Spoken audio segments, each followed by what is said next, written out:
And let's speak more today about gratitude.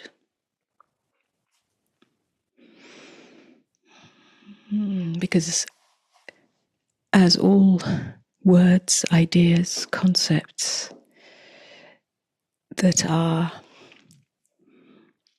viewed from the perspective of mind or separate self, it is understood.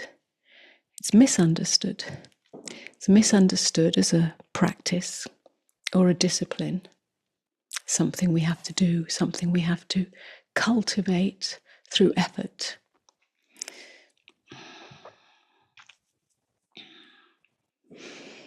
There is, of course, value in reflecting on what we are grateful for, but this gratitude that I speak of is far deeper than that.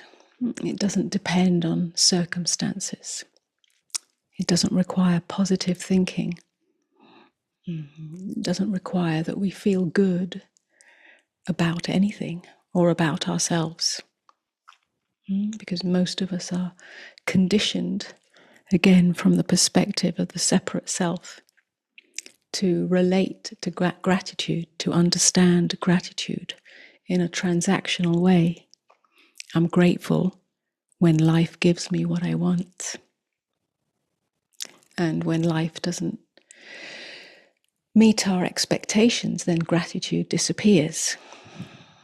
This makes gratitude very fragile and conditional because it becomes tied up with gain and loss. And then following that, the attempt to manipulate or control life so that we always feel good, we always feel grateful. If only life would be a certain way, bring me certain experiences, bring me certain feelings, all acquisitions for the separate self, then I could be grateful. But true gratitude that is not from the perspective of the finite self, the separate self, is something that reveals itself, not something that we acquire or make happen. It's something that reveals itself when we meet life without resistance, without bargaining, without the constant attempt to rearrange experience, to rearrange the furniture in the room. It's not the furniture that we should be grateful for, because furniture gets old, it gets tattered, we change our style, our aesthetic, and then we want new furniture.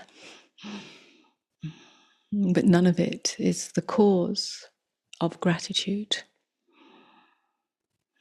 We need to see beyond the furniture, beyond experience, beyond acquisitions, whether they're mental, emotional, or material. Gratitude is what reveals itself as the space in the room itself.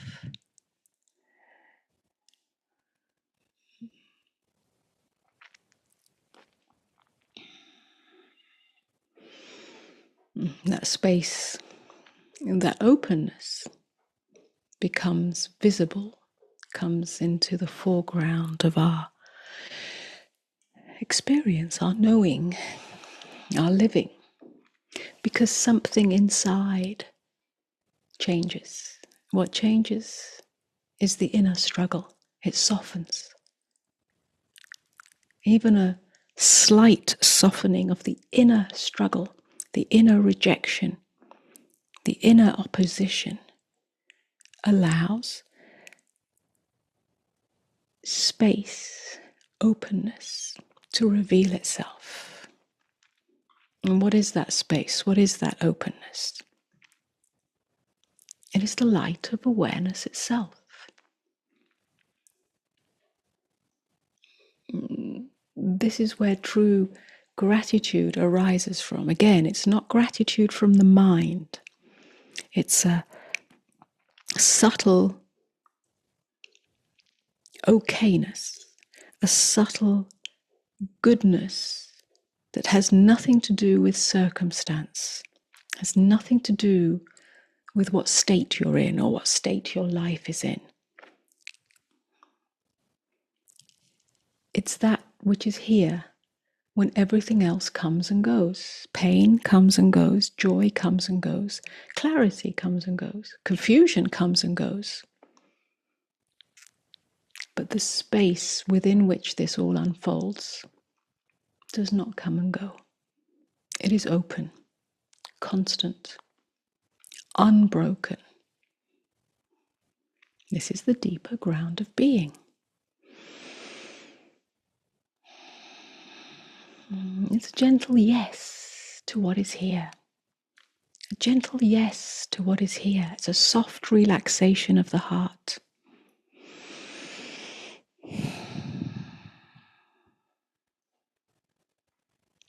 The division that comes from mind comes to an end. Even when the mind is still trying to divide into what we accept and what we reject, what we like and what we don't like.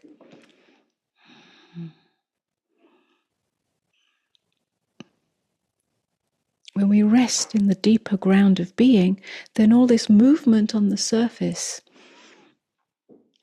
is simply a ripple on the ripple in the ocean.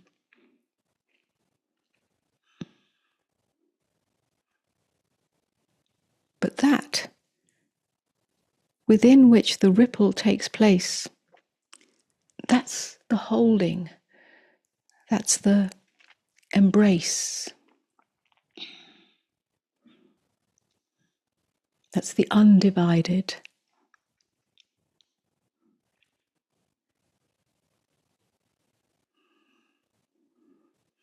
So here, there's no opposition to whatever's being experienced. There's no opposition to sorrow or fear or vulnerability or any part of the human experience.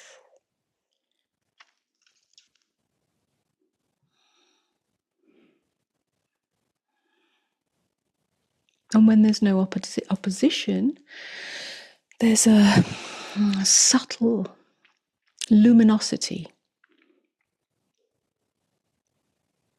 always here, that doesn't depend on external circumstances, doesn't depend on conditions. It's unconditional. You can sense this, perhaps, in yourself or in others.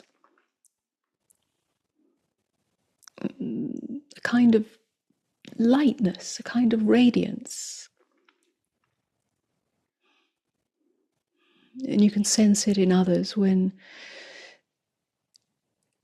it's been dimmed or obscured. There's a heaviness.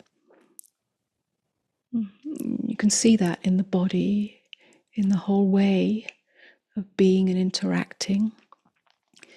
It may be obvious, like regret or bitterness. Bitterness is a very obvious one. A grumbling, a complaining, a sense that life, as we get older, hasn't lived up to our expectations. A resentment, even a resentment of others, or an envy. My life didn't go the way I wanted it to be. So this natural gratitude, which is simply the light of being, gets more and more obscured. We call that old age, but that's not. It's not. It just becomes more obvious. So it's not a given. And then there are many older people who have a lightness in them, even though they've been through many tragedies or losses, painful experiences or successes.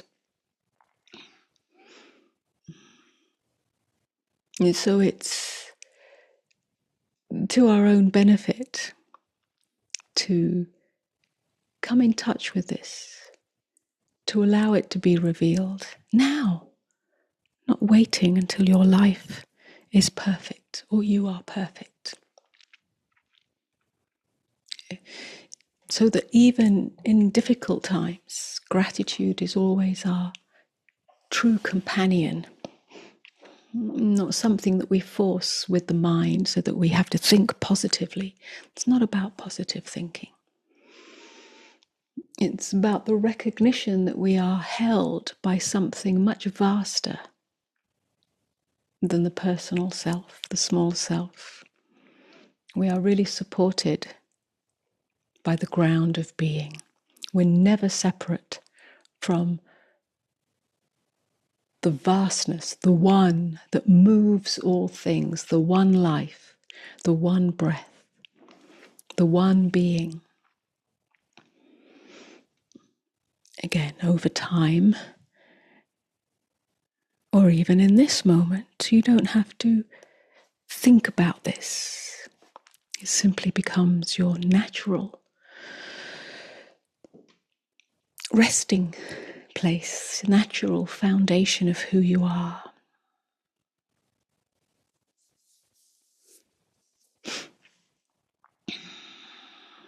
And so that in all moments, whether they are ordinary or extraordinary,